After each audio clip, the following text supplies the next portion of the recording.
Athanatophobology. Yes, it's a mouth and a mindful. Athanatophobology.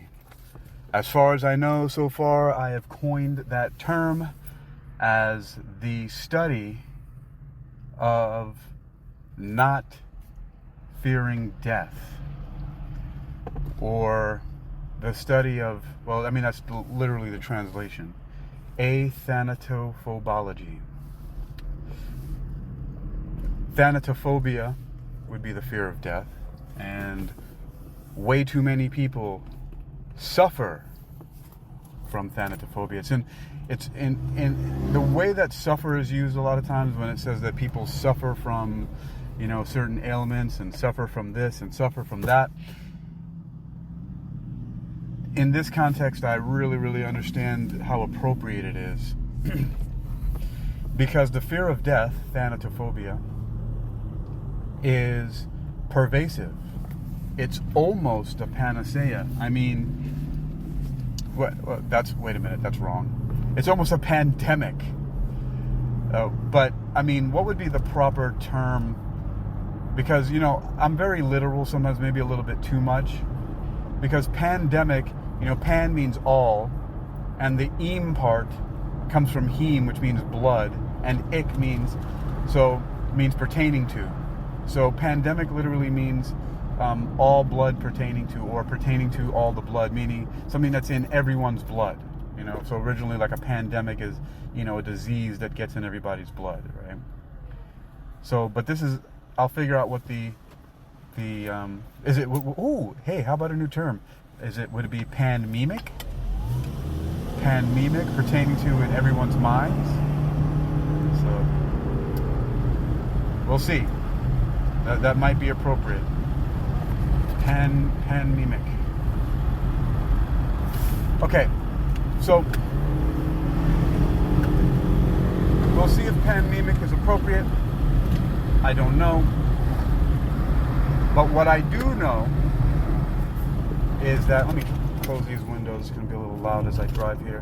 What I do know, however, is that the fear of death is something that so many people suffer from, and I am asserting, positing, claiming, stating that it is the underlying cause for so many issues that people face today. And because of their sympathetic nervous system, that kicks in fight, flight, and freeze.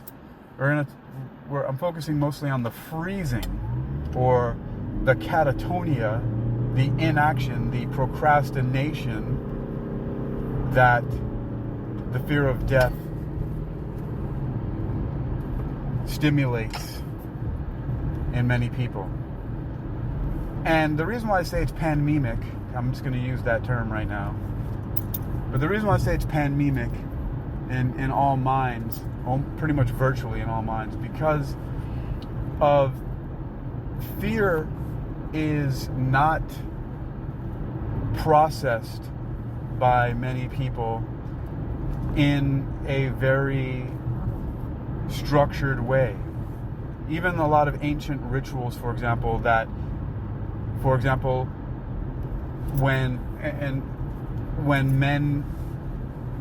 when a boy transitions to a man, like a bat mitzvah in Jewish religion, Jewish faith, or many indigenous cultures have, either hunting or survival rituals or rites of passage for their boys when they pass a certain age to become men. And, in some Spanish-speaking cultures, there's the quinceañera at 15 years old. So, but not all of them, they're not all equal, but there's some remnants of them. Maybe some of them aren't as effective as others, because maybe some of them don't actually have real types of skill building or confidence building embedded in them. And my understanding from my experience is that the processing and the dealing with the facing of fear ought to be part of the curriculum or rites of passage of maturing and development in all people coming of age, not just the boys becoming men.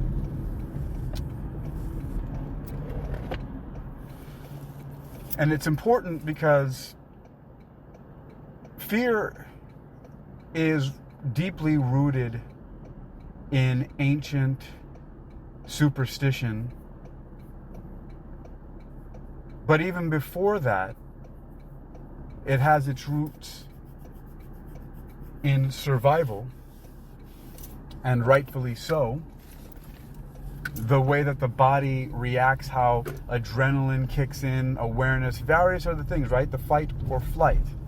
What I'm saying is that what has happened with many people is it has been pushed so far into the unconscious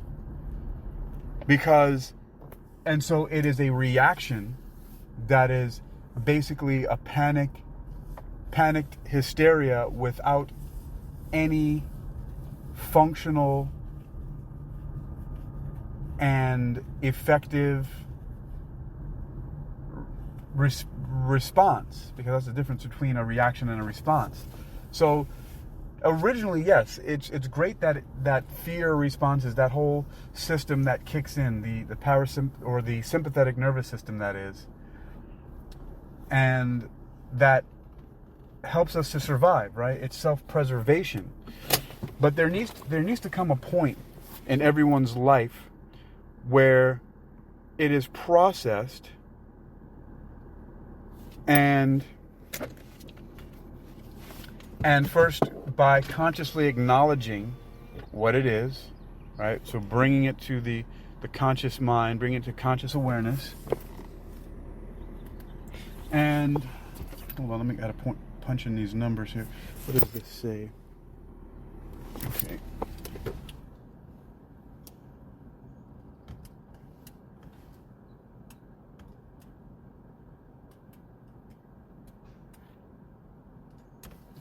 Okay, hold on. I gotta pause here for a second.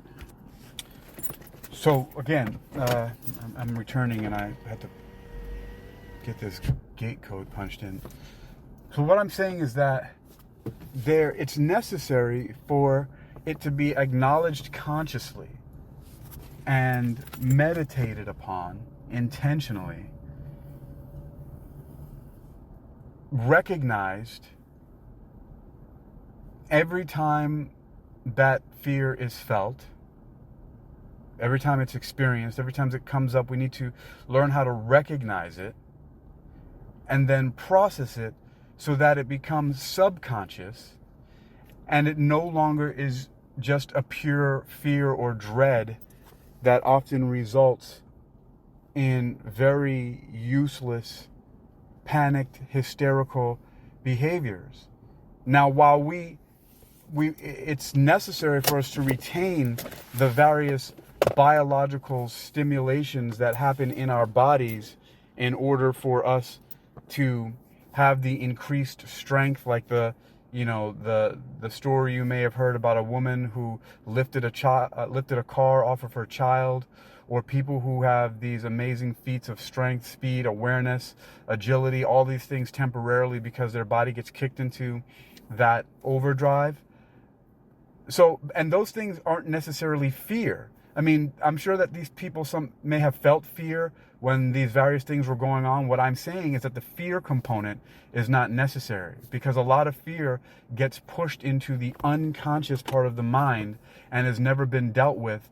And therefore, because there's no training and awareness attached to it, it can be very problematic, and it manifests itself in various things that are irrational. So really, fear in a lot of people is not actually fear, it's actually a phobia. And the difference between fears and phobias are fears you have a direct connection to knowing exactly why, or having experiential contact with knowing why you fear something very specifically, very, very personally, very viscerally, where a phobia is just from the idea or thought of something and not necessarily actually having contact with something in order to fear it. Now, I know there's nuance there, and that you don't always have to, necessarily have been bitten by a poisonous spider and experienced all the terrible effects of that happening in order to know to be cautious around them. But once again, there's a difference between fear and caution and intelligent self-preservation.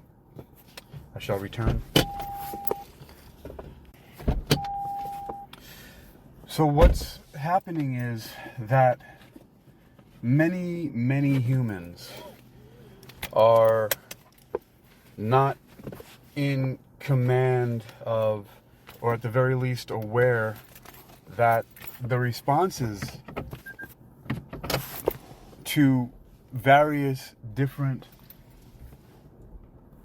threats, or even the perception of threat, because not all things that we perceive are actually threatening. Sometimes it's just a perception.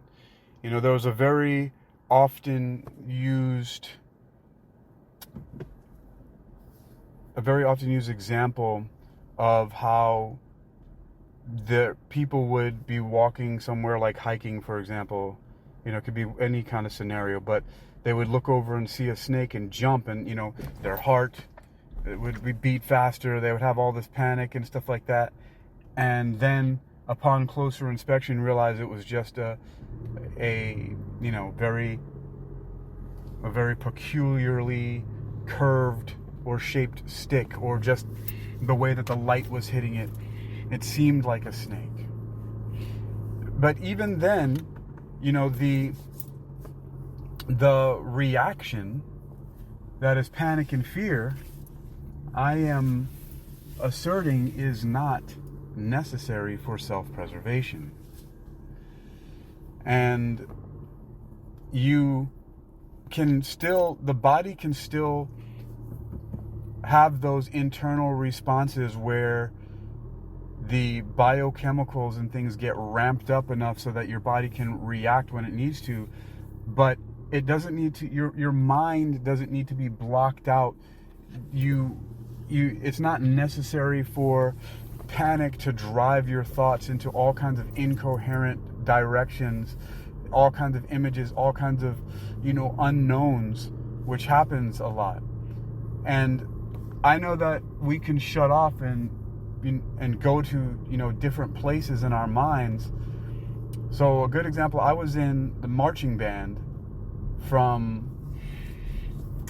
I started in band by following my older sister way back since the 6th grade. And then in high school, I continued in marching band, starting with Fort Lauderdale High School in 9th grade and 10th grade, then dropped out of school for a year, and then restarted again at Northeast High School, both of them in Fort Lauderdale. Northeast High School in a little subsection called Oakland Park, and continue with the marching band in the 11th and 12th grade.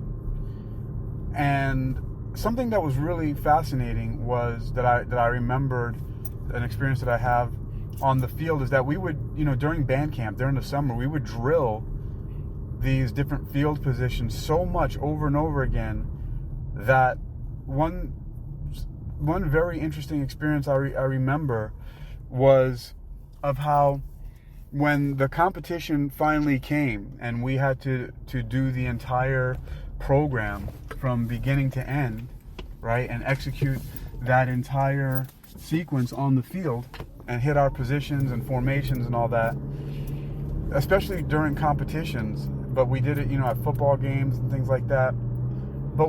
And the great thing, what was interesting, is that as far as I can remember, both John D. Nista, who was my band teacher in Fort Lauderdale High School, and then Steve Salo, who was my band teacher at Northeast High School, as far as I can remember, we did the same exact formations and positions during all the football games as we would eventually be doing during the competition. So we didn't have to learn anything different. We just maybe, I know we went on field trips and then had special competition uniforms to wear on the field. But other than that, everything was the same. And what would happen is that my body would be hitting all of the formations and everything would be perfect. And I can confidently say perfect. For some reason, in both Fort Lauderdale High School and when I was in Northeast High School, the years that I was there, for some reason we always won first place in all of those types of competitions. So we were everybody was hitting everything. We were all in sync. We were all hitting our positions perfectly. And it was all, relative to the person who was next to you, in front of you, behind you, all that. And so, but the one feature that I remember would be that I would go through all of those various different positions and everything, and not really be aware of it. Like, I would just vaguely be aware that I'm doing stuff, but like I'm playing all the notes and hitting all the spots, and then it would be done and the crowd would be cheering or it'd be finished, and then I would come out of like this dream state. Like I completely went into a different mode. And and even that, it comes from training, and even being a little bit anxious or nervous and wanting to win, like caring about the result. I can say that there might be some things that are related to fear in those components, but it's not the same thing. I really I really understand, and my experience is that through training, we can bring ourselves to that level where there's not a fear there. There may be excitement is the best word for it, because we do get excited and stimulated, but it's not fear, because I know all the positions that I had to take. I knew all the notes to play from practicing it hundreds and hundreds of times, and sometimes even more than that, being at home, how I was also just very much a perfectionist. I would practice all the time. Like everything that I do is I'm constantly doing it.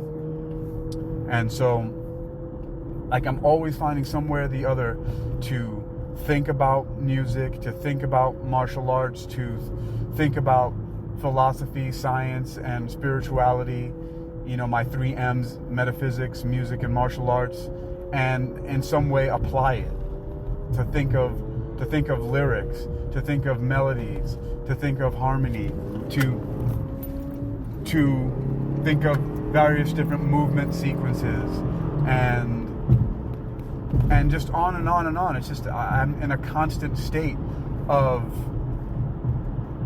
some kind of rehearsal or practice or training for these things that I really am passionate about doing. And I think I'm pretty sure that that's what, one of the characteristics of being passionate about something is just this obsession where, like, nobody has to tell me to do anything. Nobody has to motivate me to do any of these things. I'm addicted on a very deep level where I dare to say that I really almost can't help myself. Like, it's almost impossible for me not to. Like, it feels bad to not train and do martial arts movements, to write lyrics, compose music, and to philosophize and think deeply about not only the music and the lyrics and the instruments and the martial arts, but just almost anything that I come across. People, the way that they look, how they're dressed, the color of their hair, eyes, and skin. Like, I'm just thinking about all of the aspects of my existence all the time, and running comparisons and juxtapositions against other experiences and other just data. I'm an information vampire, and I'm just processing all of the things that I'm consuming in this obsessive way to synthesize and think of some novel way to approach and apply what it is I'm thinking about and what it is I know in my life.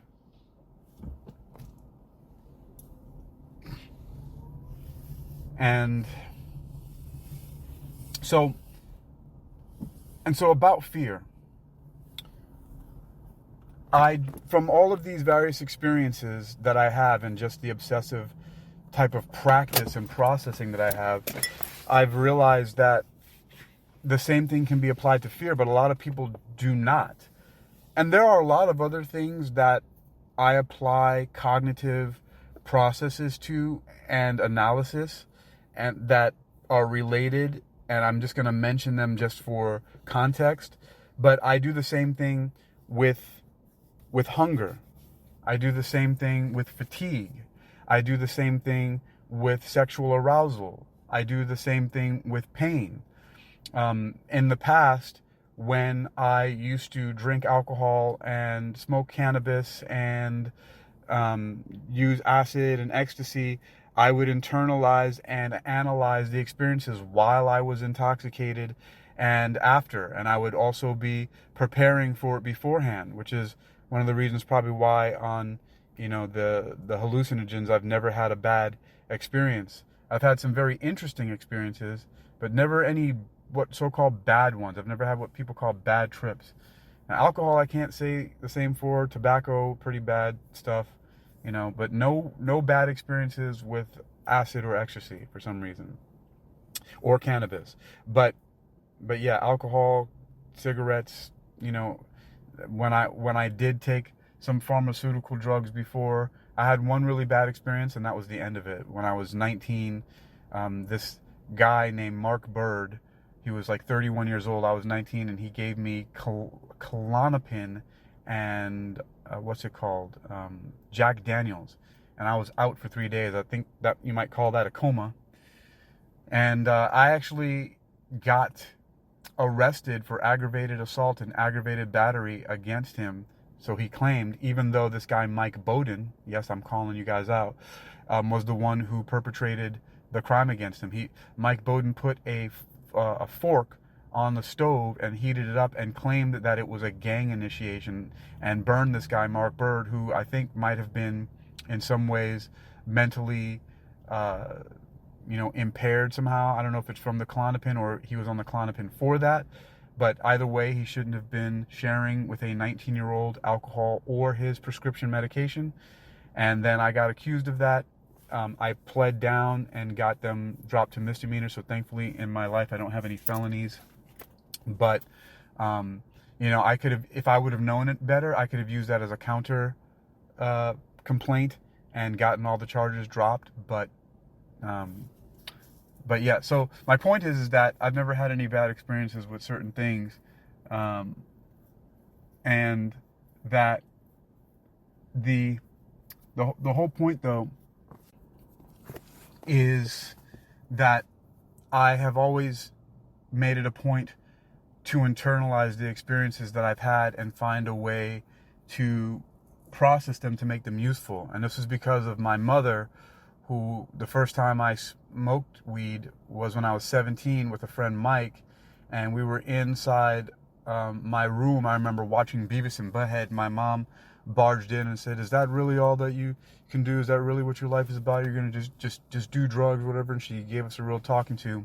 And then the next day, she talked to me about how, there are, different shamans and things like that. She talked about the Kali Nagos people that were, actually, I later learned about the Kali Nagos people that her family was partly related to, from the islands in Trinidad where they're from. And just learned just a lot of ritualistic things, and that people go into these various different shamanic states and do spirit walking and dream walking and all this. And that really impacted me very much, to the point where every time I would get intoxicated in any way, shape, or form, or anything time that I knew that I was going to be, I would do my best to see if I could learn from the experience. And like I said, with alcohol, tobacco, and other stuff like that, there was really not much. I mean, I always learned something, but those are just bad, really super toxic experiences that I'm so glad that I will not be, experiencing again. I don't do anything at all. I'm completely straight edge now, but those were some pretty bad times. And So, yeah, anyway, I'm going to have to get back to this. I got another task to do, so we'll see in a moment. I shall return.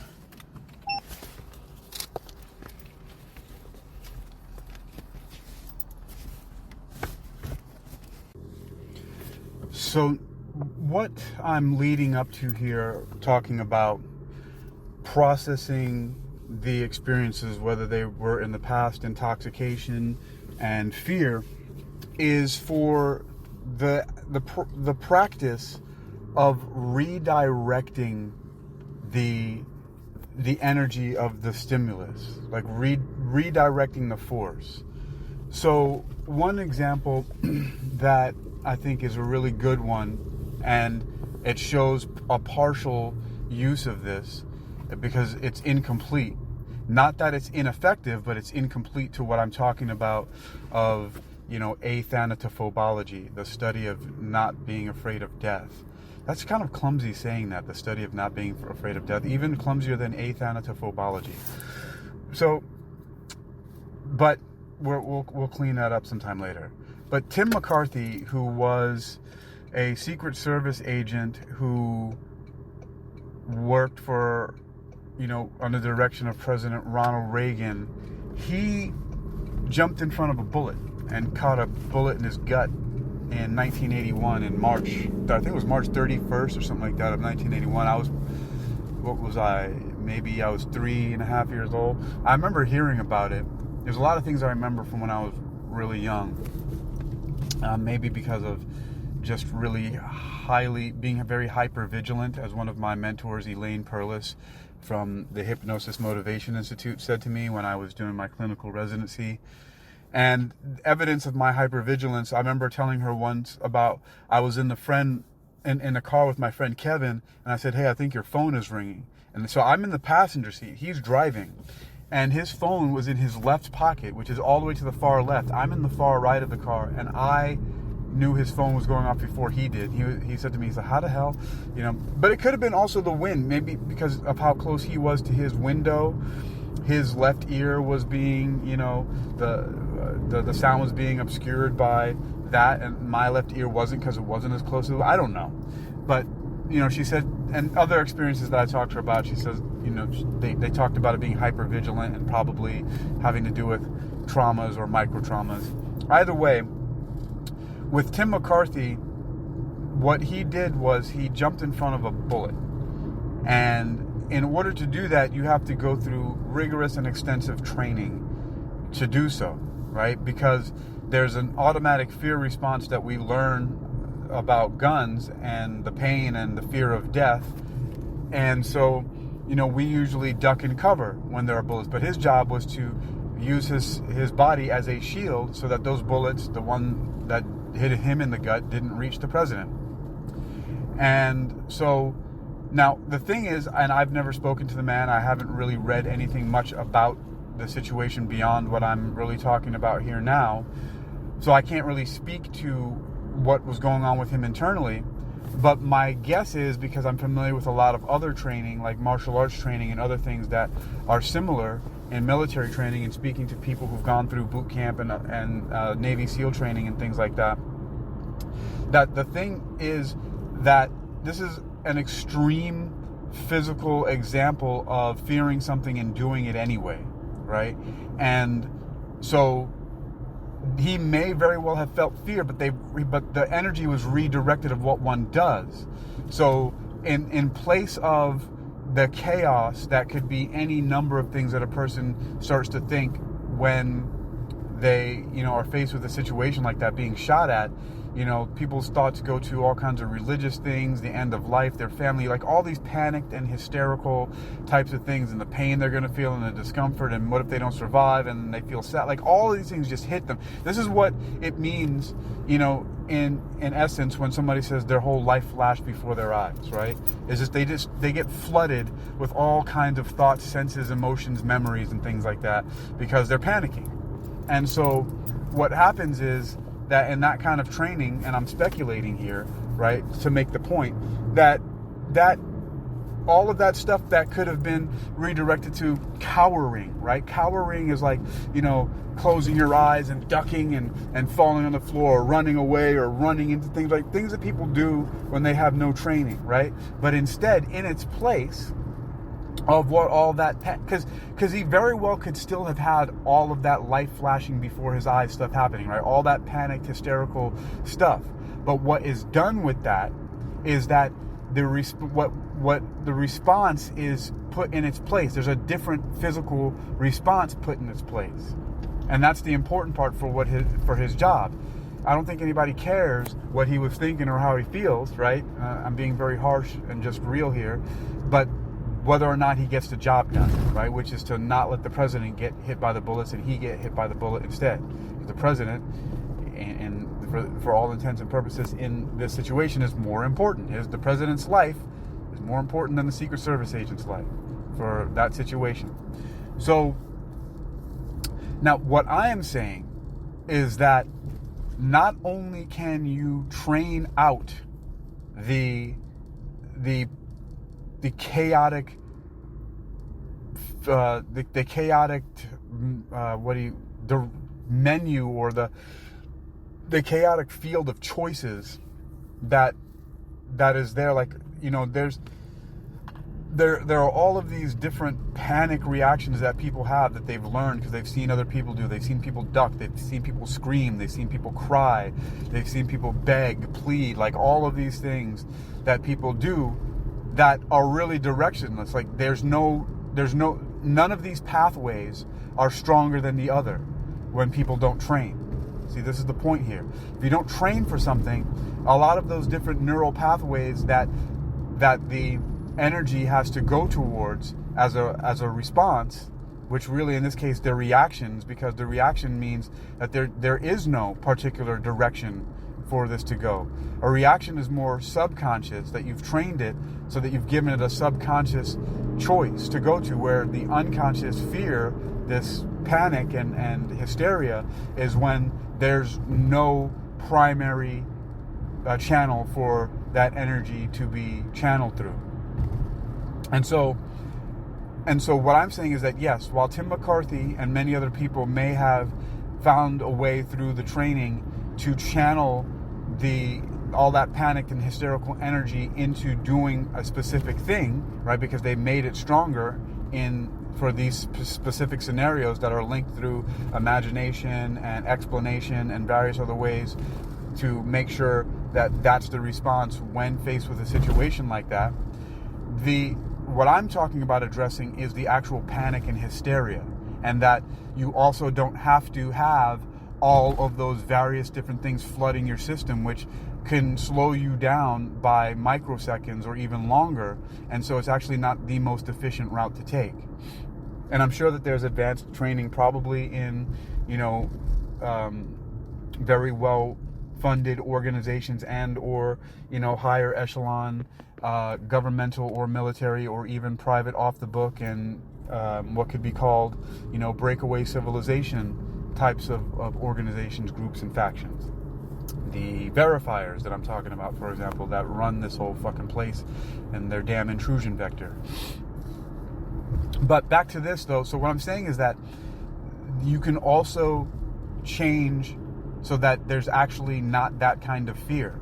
Now, while you can and I know this, that you can retain the biological, physiological responses where you still get flooded with adrenaline, where you still get flooded with all of the other the appropriate amounts of cortisol and everything else that's needed in order for your body to react faster, but you can replace it, all of those panicked thoughts and fears and that light flashing before, by giving yourself and training more, but and cognitively more directions for the thoughts to go to. And one of the ways to do that is that you actually have to settle on something very axiomatic, meaning you have to eliminate, you have to discard all of the other ideas and thoughts that your mind has been poisoned and flooded with, that is based in ancient superstition, mythology, and religion. So we know that we can override the ancient biological part of fear that is good for us to preserve ourselves in the dark forest and jungle so we don't get eaten alive by predators and or killed by enemies who want to take our women and our resources, right? But the other part has to do with our higher functions, our higher cognitive functions, because of socialization and then superstition, religion, and all this other stuff like that. And that's also ancient, but more recently ancient than the biological part. And this is where most of the fear comes in, because many people have not decided and made a definitive choice to decide, right, that they know something. And so what I'm saying here, what I'm about to say, doesn't mean that you actually really know for sure, although I am going to be arrogant here, arrogare, and claim for my own, because what I learned from Christopher Howard, the University of Excellence, something that he said that really stuck, was that the reason I continue to believe as I do and act as I do is because these beliefs and actions continually help me to achieve the results I desire. So the things that I think, believe, say, and do are because they consistently, is the word that I was looking for, actually not continually, but also continually, but consistently support me in achieving the results that I desire. And that's why this is useful, what I'm about to impart here. And so one of the reasons for doing it, as I said before, is because it makes a more clean perceptic channel. It makes it more efficient when you decide on something. And this is deciding by disregarding and letting go of any other types of teachings in metaphysics, paranormal, and supernatural that you have that are really based on superstition and religion. And these are the uncertainties about death and the afterlife, because there's a lot of confusion that people have, and this is a very key here. Regardless of whether people are devoutly religious or not, or have other spiritual beliefs, people are not certain about whether or not they're going to go to heaven or hell, right? This is the basis of this. People have zero certainty. They're not sure. And a lot of this has to do with, because there are so many interpretations and misinterpretations, all of it, about what the various books of faith are, that most people, and they know this intuitively, that they're really not certain, because there's so many various different stories flooding the world and flooding human consciousness with all of these different things. So nobody really knows whether or not they're going to go to heaven or hell for believers and other people who are on the periphery of this, and even people who claim that they are atheists, or that they don't believe in God or don't have this. A lot of people just aren't sure. They don't know. They haven't decided that they on anything certain about what happens in the afterlife. So everybody's just kind of like, and their thoughts are up in the air. And so this is where a lot of that panic comes, because ultimately, once again, most people are very averse to being uncomfortable and experiencing pain. And I understand that. I'm not saying that I like pain and that I want it. However, you can also, just like how the physiological, the responses, the functions can be diverted to something different, just like how Tim McCarthy, even though he felt all this fear and panic and hysteria, right, still behaved in a different way. I'm also asserting here that there is also another way that one can respond on this level to pain. When you are very aware of it, just like how I made myself very aware when I was being intoxicated by various different drugs and alcohol and internalizing the states by analyzing them, you can do the same thing with pain. And once again, I'm going to drop this off and be back. So, for the pain, so these things are actually about aversions to pain. And even though quite a few people do train through pain, in some ways, they don't internalize the experience. And the way that I'm using internalize here is very specific, because they're not processing it in this way, because this is somewhat, from what I understand, a novel type of regimen that I'm talking about here, this that I'm classifying as Athanatophobology, right? The study of not fearing death. And so one of the things that flashes through people's mind are all various forms of pain. You know, the pain of loss, of leaving behind, of that's combined with rejection, and all of these different things that people experience.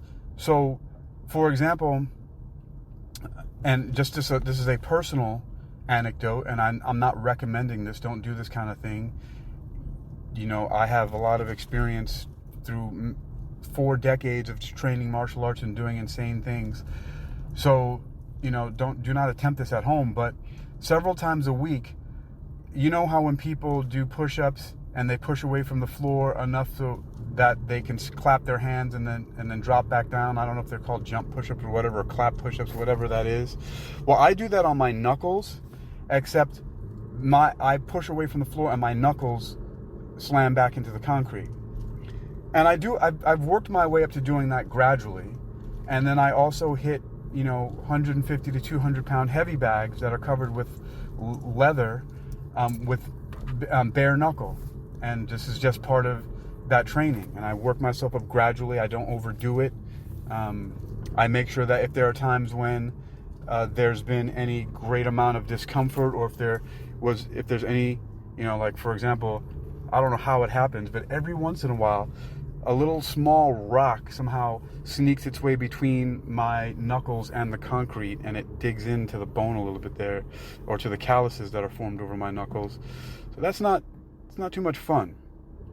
But I take the appropriate amount of rest and time to heal, and then every once in a while, I use moisturizer on my hands and my skin. So that also helps with it a little bit as well. So, but the point is that when I'm doing these things, when I'm going through these periods of pain and extreme discomfort, and that's just one of them. I mean, I wear at least 20 pounds of industrial stainless steel chains. One is a belt, is the biggest one. The next biggest one is holding up my chain wallet that I wear around my neck, and then I have 2 of them on my wrists as bracelets. Those are my accessories. And sometimes when I've made the mistake of doing what people sometimes might call combat rolls with it on, and it digs into my back and hits the back of my bone. Oh, it's just not so good feeling. And so, but whenever I experience pain, I internalize it, and by redirecting the experience and categorizing it as, it's okay, I can tolerate this. There's something wrong, like, you moron, you need to move the chain from your back, and before you do that next, right? So but you're gonna be all right. And there are various different levels of this, right? And it's kind of like you have to psych yourself up every time. And the worse the pain is, you have to, everything gets built up. Every time it can be worse than a time before of pain. And I've literally, my right arm has been sliced open. There's a huge, like a foot long scar on the inside of my right arm up my wrist. I've had my nose broken before. I've broken the knuckles on my right hand. I have a boxer's fracture, and then the middle finger knuckle is bigger than the other ones. It's been called the demolition hammer. I've fractured the insteps on both of my feet from kicking injuries. I've jumped off of, I got injured jumping off of a 2-story building doing stunts for a movie. So just on and on and on, falling off my bicycle, scrapes, been burned, so many things. I mean, I've had somebody threw hot water. I can go on and on. The point is that long ago, just like how with the advice that my mother gave me about internalizing and processing and analyzing altered states of consciousness, I've realized that pain is also an altered state of consciousness and can be processed and filed away in the same way. It's an experience. It's something that's happening, and that I can redirect my thoughts to a specific place.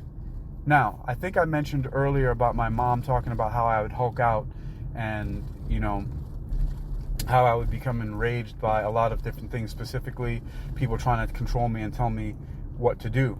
And this has been a thing long ago where I used to just leave home, and sometimes the cops would find me hours later on the playground on the strings and the monkey bars, or the longest time was about a day later, and freaked my mom out. But what I'm about to say next, this is the very important part.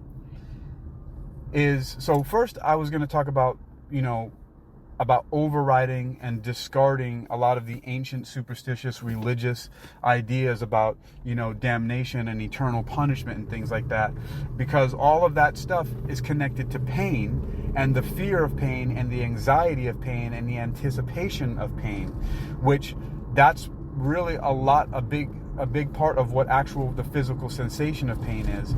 And I also understand this from being a clinical hypnotist and going to the Hypnosis Motivation Institute and realizing that you can turn down the dial of pain. And I'm saying it that way because sometimes I've had patients who've had chronic pain imagine a dial or sliders and having it at 10 or whatever number and then dialing it down little by little so that the experience of pain was lessened.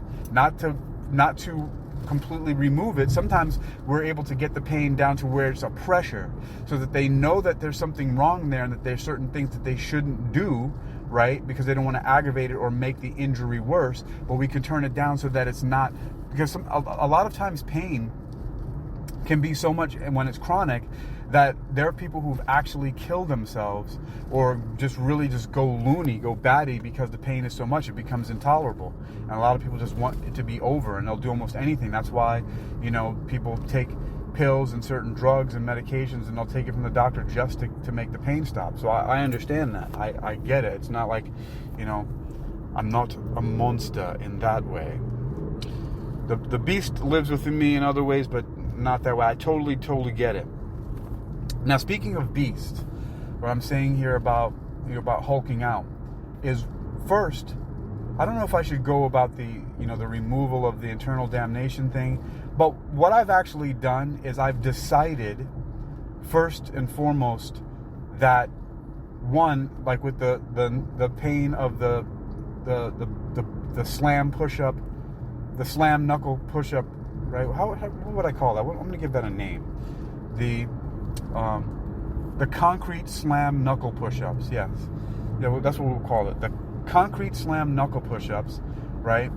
How I file it as pain, and it's useful for something, and every other injury, every time I've been burned, every time I've been hit, every time I get a cramp, everything, what I have done is I've decided to redirect it to one specific thought, action, emotion, feeling, all of that stuff, and it's wrapped up in vengeful attack force rage.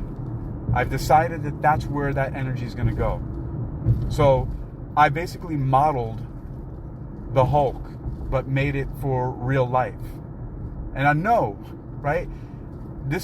I've actually learned how to bridge fantasy and science fiction into reality by discovering that we as humans can, in fact, redirect our pain and traumatic experiences or potentially traumatic experiences and decide where that stimulus is going to go. And that is what I have done. That is what I have done with pain, and that is what I have done with shock, with what could potentially be fear, with anything that has to do with the sympathetic nervous system that could be flight or freeze. I have put it all into various forms of fight. And the emotions don't go to pleading, to begging, to crying, to sorrow, to panic, to hysteria, to all of these, to feeling sorry for myself, to worrying about what's going to happen to family, to me, to hell, to demons, to God, to eternal punishment. No, it just goes to an extreme psychotic attack rage, but focused, right? It's very focused and controlled, because it's over and over and over again every time it happens. It doesn't matter if I stub my toe, or if I have a cut and alcohol gets on it and burns it. I always think, okay, Hulk out. And that has actually been my trigger and my anchor, is to go there, because that's what my mom said that I was doing, and I just decided to make good use of it. I said, okay, am I really hulking out? Well, how many things can I direct down this neural pathway? And I decided that this is the best response that I can have in any potentially traumatic or potentially fear-inducing or any painful situations, is how can I confront and deal with the source of this pain? And for me, it is to willfully, psychotically, strategically, tactically, forcefully confront it and direct everything into what kind of rage attack. And calculated, right? Because it often is housed in what I can only describe as being a cold, silent, calm darkness. And it's like a black sphere of ice that has this volcanic fire in it that represents the potential of this rage attack, this very focused rage attack. It's held for a moment to be directed. And so what I'm doing is, when any of this kind of stimulus comes in, that encasing, that cold, dark, silent, calm sphere is basically a barrier. Because it's a sphere, it can go in any direction. It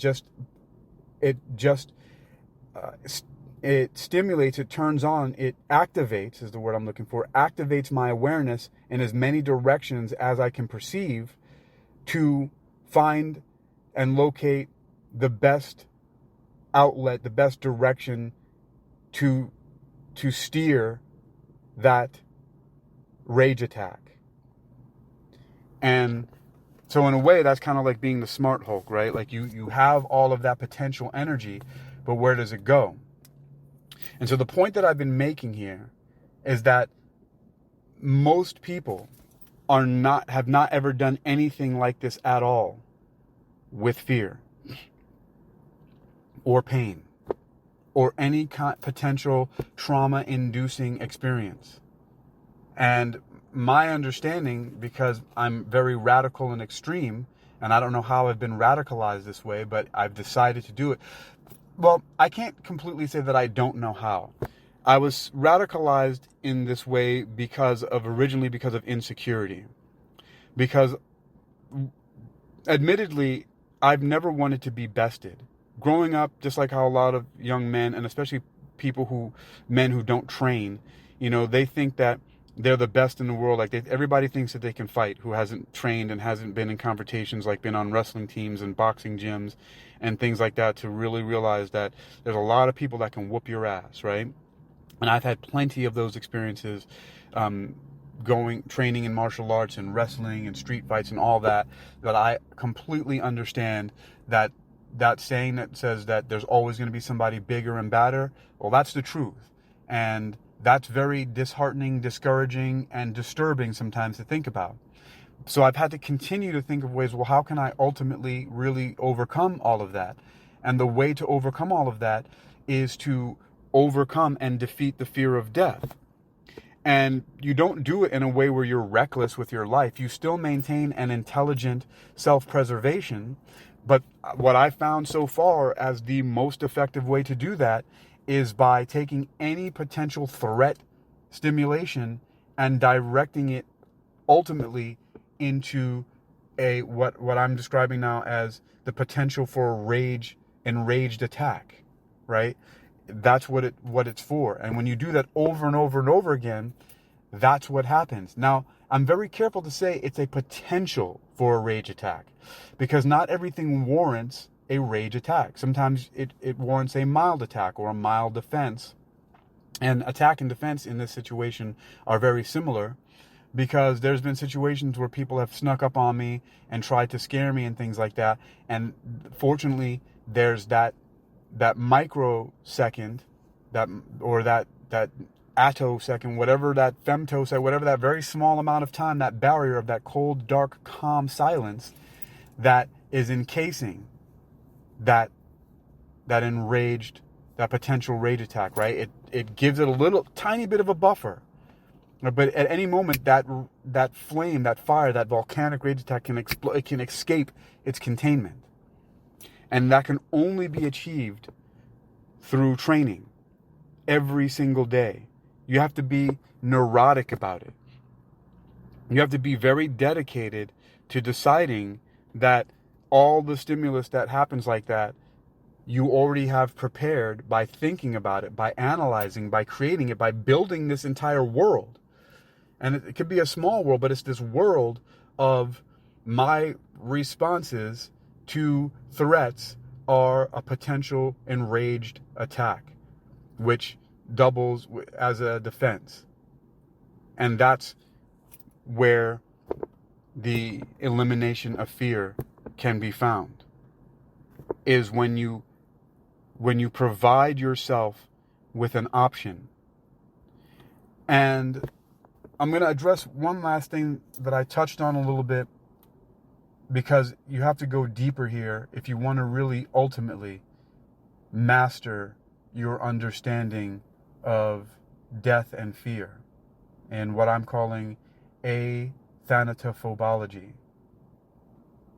And it is that you have to disregard all concern for there being any type of entity outside of yourself, whether you're in this life or you die, that you give any type of reverence to or power over you. And I know that this part of it is the most extreme for a lot of people. But I have declared over and over again that it doesn't matter, even if there's a creator of this universe. I've already decided that our universe that started with the Big Bang is not the beginning of all time and all creation. Because I've decided through my eternality axiom and my omnifactor paradigms, by previously studying eternal echoes, the metaphysical inquiry into the fate of the universe, that the underlying nature of reality is eternal. And there very well may have been a being that created our Big Bang, maybe through some type of advanced technology, but it is not an eternal being. An eternal being is everything, everywhere, all the time. That's what it means, omnipresence. And omnipresence is why all knowledge. All knowledge is by being all places at all times, and all power is by being all places at all times. But what you do not get by being at all places at all times and having all knowledge and all power is you do not get to be limited to a particular space in some throne somewhere where you rule over things. That is not an eternal being, because there's no such thing as an eternal being. There is eternal being. We are all eternal being. And so if there is a creature that created this universe, I have already declared that no matter what you feel like you can do and what power you actually have, I bow to nothing, I bow to no one, and I will never submit to you. And this is an extremely radical view of existence, but it's ultimately what I've come to in order in order to activate complete and total sovereignty over my existence. And I've so far found that this is the only way that can be done. And this is the root of Athanatophobology. The understanding that you do not have to, in any way, shape, or form, be afraid of death. Once you confront the ultimate idea so far that anyone has of reality, and you disregard it, and you also disregard any fear of the unknown by placing and claiming that your response to anything, regardless of whether it's known or not, is going to be the potential for an enraged attack, a very calculated enraged attack. You have the potential for that. That's the calculation, right? Because you are claiming mastery and sovereignty. And yes, it's a very machismo, very testosterone-fueled, came from a place of insecurity. But what it ultimately does is empower you to be in complete and total control of your being. Because not only does the idea of bowing to nothing and bowing to no one and never submitting pertain to what the ultimate authorities of God or gods, right? But it pertains to everyone that you encounter. You must declare and you must decide that you bow to nothing, you bow to no one, and you will never submit to anything whatsoever. That does not mean that you don't act appropriately in accordance with the laws of the society and the country and the nation and the place that you live in, because there's no need to cause yourself any unnecessary distress or any issues. You want to the whole idea of life is to explore and to have adventure and grand experiences. So you do that, but the point is that while you're doing it, you know that you are the one that's in complete control of everything, and that no matter what anybody says or does, you're not submitting. There are cases when you can feign submission because you want to be able to live to fight another day, but in the back of your mind, your idea is that the next time you see that motherfucker, you're going to destroy them, right? In an extreme example. I'm talking, ancient warlord type of shit. But that's really the essence and the understanding of what I'm talking about here. Again, I understand it's very radical, it's very extreme, but it's very important to me because I've discovered this as the antidote, ultimately, for the fear of death. And that is the underlying source of having no fear. You may be defeated, you may be broken. The army that you fight for may have to retreat to fight another day. You may lose the battle. You may lose the fight. But you never submit. You never ever submit. You always stand in your complete and absolute total sovereignty. That's what it means to fear nothing. It doesn't mean that like every warrior that you encounter you're going to defeat, but you ultimately always win because you're never submitting. That's the point.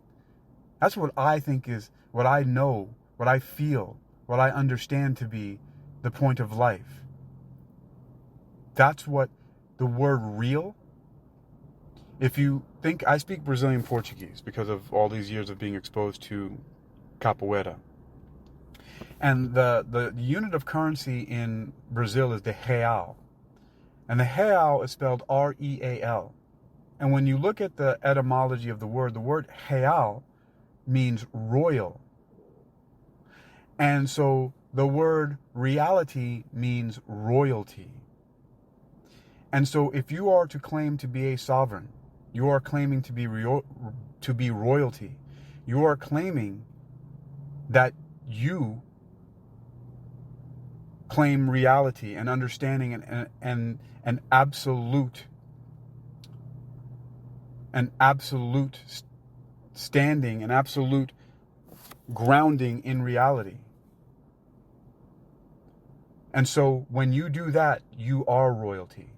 When you understand that reality the true acceptance and existing within an eternal reality. When you know this for yourself and claim your complete and absolute sovereignty, you are in fact royalty. That's what it really means to be an empress or an emperor, a king or a queen. My understanding, my assertion, my position is that you are not royalty at all. You cannot claim to be royalty if you do not control the fear of death and turn it into the experience of your choice, which I've claimed mine to be the potential for calculated, enraged attack, defense. Period. Because what else is there if you haven't decided what it's going to be? Then it could be a plethora of any other things, which is exactly what panic and hysteria is. It's useless. So you might as well make use of it and come to terms that you, in fact, can be royalty. You can be the king, the queen, the empress, or the emperor of your existence by claiming absolute sovereign control over your reality. And that way, by conquering the fear of death, you become royalty.